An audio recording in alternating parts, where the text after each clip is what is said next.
Eric Robinson says when he was younger, he wanted to live the American dream in a house with his family after serving a stint in the U.S. military.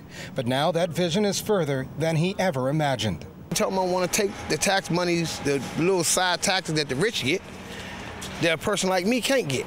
And I risked my life for this country. I'm a veteran. And they might even talk about cutting my money off. And it's just crazy. Robinson, who is now unemployed, says he relies on government subsidies to make ends meet for his 6 children and other members of his family. Other countries, they take care of everybody. But they call it a dictatorship. But they take care of everybody. This country, you're supposed to have, you got the right to have freedom, but we're not free.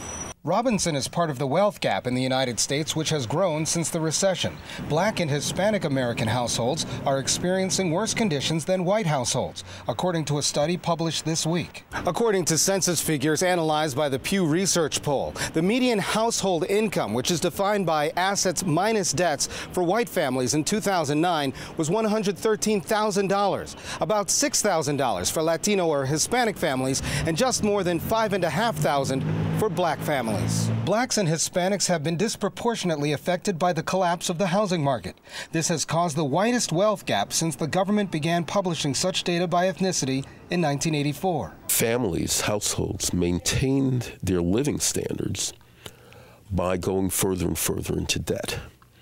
And much of this was built on the ability to borrow against home equity.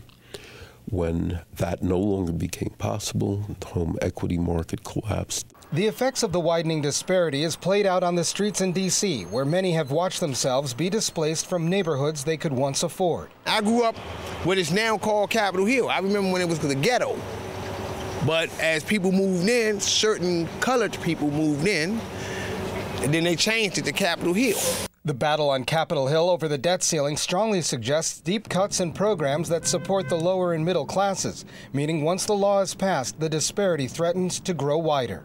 Colin Campbell, Press TV, Washington.